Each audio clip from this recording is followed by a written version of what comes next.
Ernest Thomas Roccio, born September 16th, 1927 in Los Angeles, California. They called him Ernie. He was a talented motorcycle rider. He was destined for fortune, fame, and glory. And he had that God-given talent to ride a motorcycle.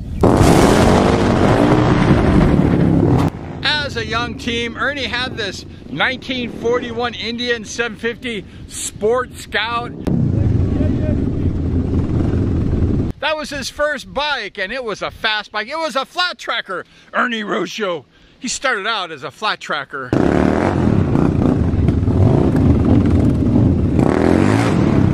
Somehow, and I don't know how, he hooked up with Jerry Fairchild. I was sponsored by Jerry also, and Jerry had an eye for young talent. When he see a young talented rider, he would help them. And he helped Ernie Roccio. He had a little bit of bike problems, much like me. And Jerry Fairchild, he helped Ernie Roccio. He was his mechanic when he started racing. Ernie Roccio just had a good personality. He had a good temperament. He was a nice guy.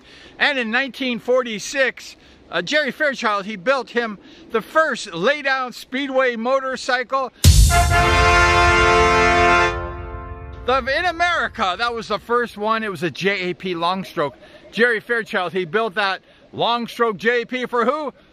Ernie Roccio. I had the privilege of riding that long stroke along with Scott Autry, and I was hanging out with Scott Autry in September. We were talking about that, and he told me what I thought about the JAP long stroke laydown. I said it was very hard to ride, and it was the center of balance was off, and Scott Autry felt the same about that long stroke also. The following year in 1947, Ernie went ahead and started racing at Lincoln Park in Los Angeles, and he started racing at Santa Monica.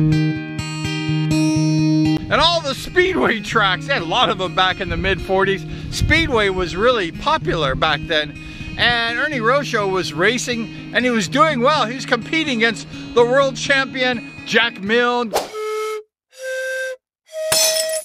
Cordy Milne, and Lammy Lameraw. He was competing against all those guys. They were tough cookies, right?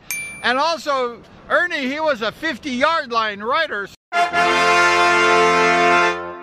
So Ernie Roccio was very good. Ernie, he saved his money from racing and winning. And by 1950, he went ahead and bought a ticket to fly to England.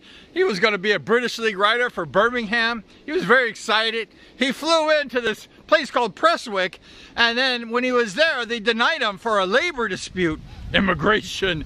They told Ernie, you can't work here. You have to go home. It's over, Ernie. Go home. Sure, go home. Ernie went home, and Birmingham, they couldn't get him on the team. And only 1 month later, it was the Wimbledon Dons. They went ahead and they signed Ernie Roccio. They said, we can take care of you. We can get you that immigration thing, and you can work for us. You can race. Come over to England. So Ernie Roccio went from Los Angeles back to England a month later, only 1 month later, and he was a Wimbledon Don. 3 weeks later, Ernie, he was paid a maximum score on his racing. Only 3 weeks it took Ernie. He was a good rider. And he won the London Cup. His team won that against the New Cross. By 1950, Ernie was an established star in Wimbledon. And this guy named Paddy O'Donnell, he was from Ireland, Dublin, Ireland. And he went ahead and wanted an American team to come out. So Paddy went ahead and sponsored a bunch of American riders, including Ernie's brother, Johnny Roccio. They had a little speedway team. It was like USA versus different countries.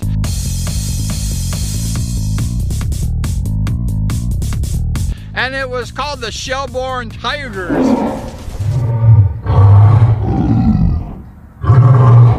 And Ernie Roccio was the captain of the Shelbourne Tigers. However, he couldn't be there all the time, right? Because he was a Wimbledon Don. and he was racing for Wimbledon.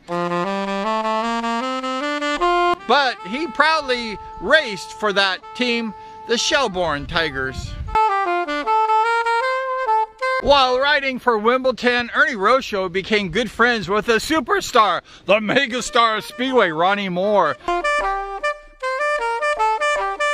Ronnie Moore was the team captain of Wimbledon. He raced umpteen years for the Wimbledon Dons.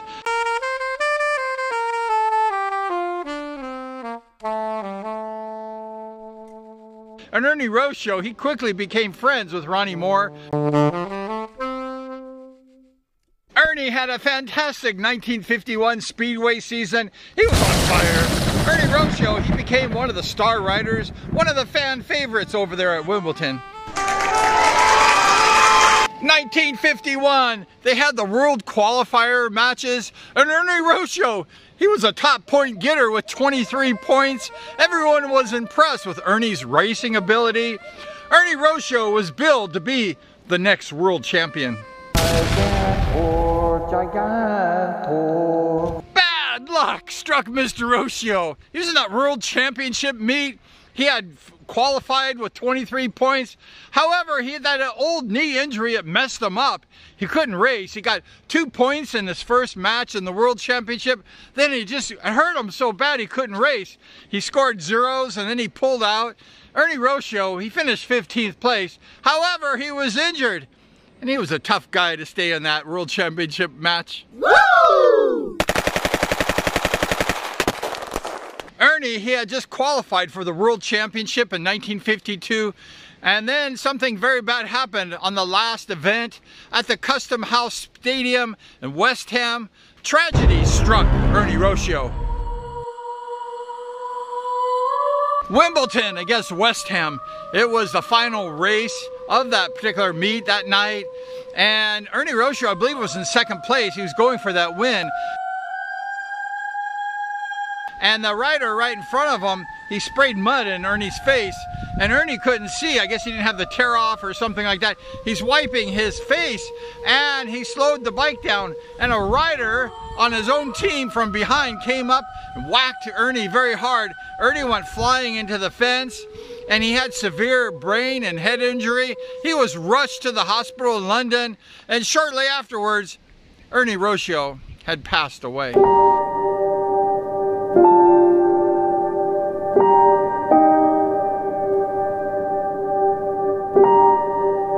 The Speedway world was shocked, and it was saddened by Ernie's passing.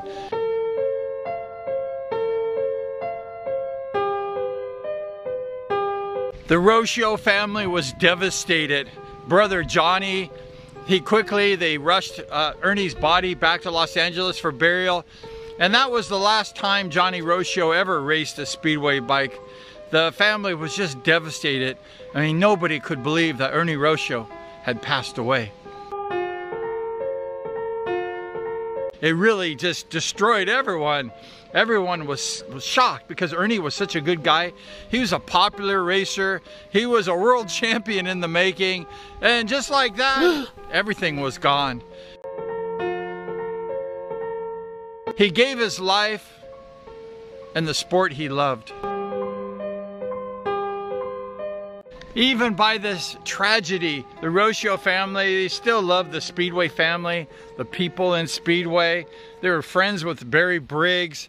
And in the revival of Speedway at Costa Mesa Speedway, Janine Roccio, which is Johnny's wife, she became the first official scorekeeper at the Costa Mesa Speedway. Brother Johnny, he became like a father to me when I was a young 17-year-old Speedway rider. I'd always be over at the Roccio's house, and I would hear the story about Ernie. And I used to tell Johnny, I wish your brother never passed away, because I would love to be friends with Ernie Roccio, but it never was meant to be. Ernie Roccio is gone too soon, age 24. It's a tragedy. It's very terrible. And we just want to send our prayers to the Roccio family. I'm friends with some of the Roccios today, and I was friends with Johnny's sons, Ernie and Johnny. They were good friends of mine before, And we just want to send our condolences to the entire Roccio family. And rest in peace, Ernie Roccio.